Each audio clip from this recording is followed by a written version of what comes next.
ఇప్పుడే జీ5 app download చేయండి. చూడండి మీ ఫేవరెట్ టీవీ షోస్ ఎప్పుడైనా ఎక్కడైనా. ఓ సో నైస్.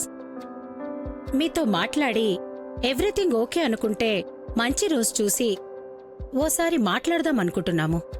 అలాగేనండి, తప్పకుండా. మీ అబ్బాయి ప్రొఫైల్ కూడా చూశాను. ఎవ్రీథింగ్ ఈజ్ ఫైన్ సరోజారావు గారు. థ్యాంక్ యూ సో మచ్ ఆనంద భైరవి గారు. మేం కూడా మీ అమ్మాయి ప్రొఫైల్ పూర్తిగా చూడలేదు. ఆనంద భైరవి గారి అమ్మాయి అనే ఒక పేరు బట్టే అమ్మాయి ప్రొఫైల్, గుణగణాలు క్లియర్గా మాకు అర్థమైపోయాయి. దాట్స్ ఇనఫ్ అండి. మా స్టేటస్ వైజ్ గాని, సొసైటీలో గౌరవ మర్యాదల్లో గాని మీరు మాకు ఎందులోనూ తీసిపోరు. అందుకే వెంటనే నేను మీకు కాల్ చేసి ఎప్పుడు మీతో సంబంధం కలుపుకుందామా అనే ఆసక్తితో ఇప్పుడు నేను చాలా ఎక్సైట్మెంట్తో మాట్లాడుతున్నాను. థ్యాంక్ యూ సరోజారావు గారు. Thank you so much. నాకు అమ్మాయి అబ్బాయి మ్యాచింగ్ పర్ఫెక్ట్ గా కుదురుతుందనిపిస్తోంది. 100% ఆనంద భైరవి గారు. మా అబ్బాయి మీ పాప మ్యాచ్ చాలా పర్ఫెక్ట్ గా ఉంటుంది. దయచేసి మీరు ఓకే అని ఒక్క మాట చెప్పండి. రేపే మేము మీ అమ్మాయిని చూసుకోవడానికి వచ్చేస్తాం. అలాగే అయితే మీరు ప్రోగ్రాం ఫిక్స్ చేసుకోండి. మీ రాక కోసం మేం వెయిట్ చేస్తూ ఉంటాం. గ్రేట్ అండి. Thank you. రేపు కలుద్దామండి. ఉంటాను. ఆనందా, ఎవరు? మ్యాచెస్ ఏదో మాట్లాడుతున్నట్టున్నావు. రేపు మన లహరికి పెళ్లి చూపులు.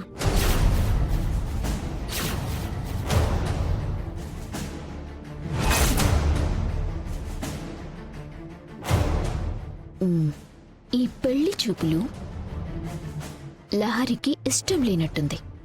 దీన్ని మనం క్యాష్ చేసుకోవాలి. చెప్తా. ఏంటి సడన్ గా? నేనేది సడన్ గా నిర్ణయం తీసుకోను అని మీకు తెలుసు కదండి.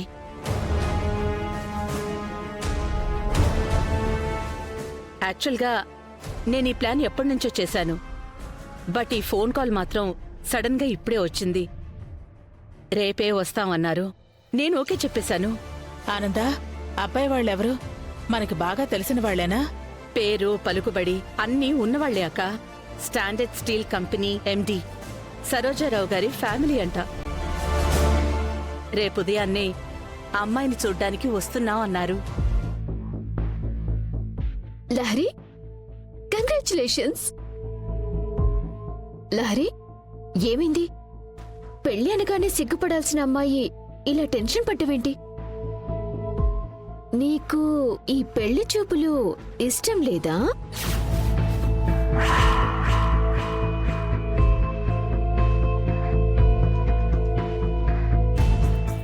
లహరి, ఎందుకమ్మా అలా ఉన్నావు?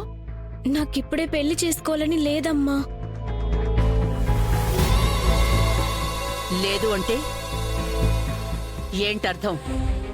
చదువుకుంటున్నాను కదమ్మా. 2 months లో చదువు కూడా పూర్తయిపోతుంది. ఇక ప్రాబ్లం ఏంటి?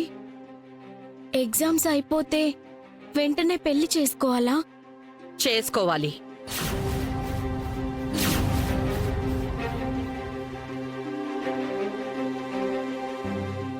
ఆనందా, లహరికి అంత ఏం వయసుందని అప్పుడే మనం పెళ్లి అని తొందరపట్టానికి? తొందరపాటు అని అనిపించినా కొన్ని పనులు ఆలస్యం చేసి చెయ్యి దాటిపోయేంతవరకు తెచ్చుకోకూడదు. ఆడపిల్ల క్రమశిక్షణ తప్పితే రేపు అత్తారిల్లు ఎంత నరకమవుతుందో నాకు తెలుసు.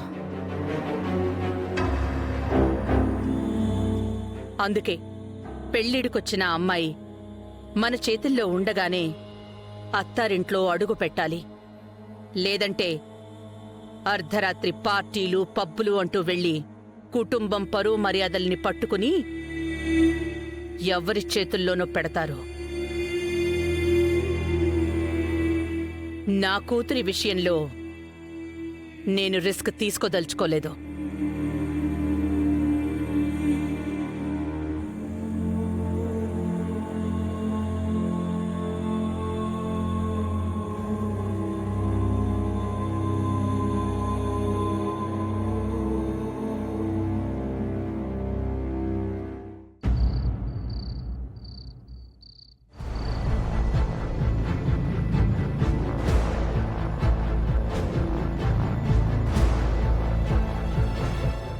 ఏంటి అమ్మ నాకు ఇంత పెద్ద ట్విస్ట్ ఇచ్చింది.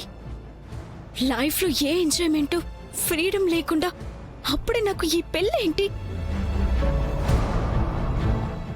ఒకవేళ నేను పెళ్లి చేసుకోవాలనుకున్నా నేను ప్రకాష్నేగా చేసుకుంటాను.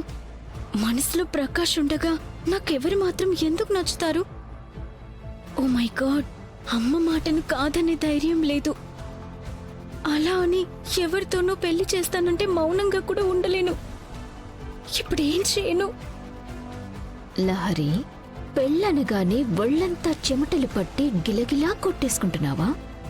ఇంట్లో ఇలాంటి వీక్ మూమెంట్స్నే కదా క్రియేట్ చేసి ఫైనల్గా తలతలలాడే ఉమ్మడి కుటుంబాన్ని నా చేత్తో మురికి మురికి చేయాలి.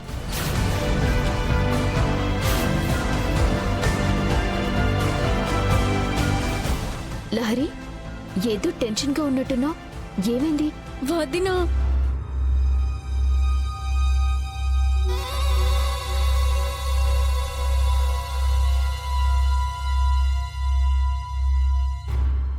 ఏమైందమ్మా? ఎందుకు ఏడుస్తున్నావు? రేపు మాపు కాబోయే పెళ్లి కూతురువమ్మా. ఇప్పుడు నువ్వెంత సంతోషంగా ఉండాలి. ఏంటోదినా నువ్వు కూడా? నా లైఫ్ అంటే ఆటలుగా ఉందా? ఇందాకే కదా అమ్మతో నాకు పెళ్లి వద్దని చెప్పాను. మళ్ళీ సంతోషం సంబరం అంటావు. ఇందాక అత్తయ్య గారి ముందు సైలెంట్ అయిపోయేసరికి అర్థం చేసుకొని కన్విన్స్ అయిపోయావేమోనని అనుకున్నాను. అంటే స్టిల్ నీకు ఇష్టం లేదు వదినా. నాకు ఈ పెళ్ళొద్దు, ప్లీజ్ వదినా. ఎలాగోలా ఈ పెళ్లి చూపులు క్యాన్సిల్ అయ్యేలా చూడు. నాకు ఈ టైంలో నువ్వు తప్ప ఎవరు సహాయం చేయరు. ఇదంతా నా కాన్సెప్టేని, పిచ్చి మొహమా. అయ్యో లహరి, ఏంటి నువ్వు? ఏదైనా ఉంటే నువ్వు అత్తయ్య గారితో మాట్లాడుకోమ్మా. అంతేగాని నన్ను ఇన్వాల్వ్ చేయొద్దు. అసలే కొత్త కోడల్ని. ఇలాంటి వాటిల్లో ఇన్వాల్వ్ అయ్యానని తెలిస్తే ఇంకేమైనా ఉందా?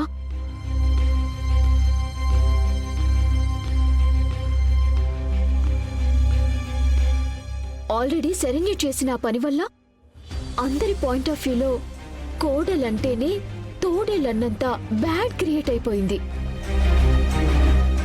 ఈ హై అలర్ట్ సిచ్యువేషన్లో నేను కుక్కిన పేనులా పడుండటం తప్ప నేను ఏమి చేయగలను చెప్పు?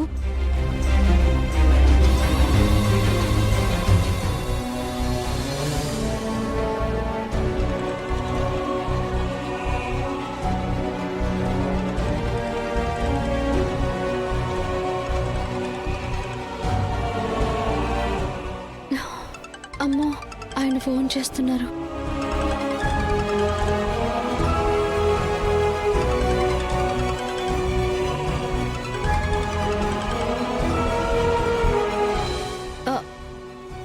ఏవండి? డివోర్స్ పేపర్స్ ఇచ్చాను కదా, సంతకం పెట్టావా? జీ5 యాప్ డౌన్లోడ్ చేసి అన్ని ఎపిసోడ్స్ పూర్తి ఉచితంగా చూడండి.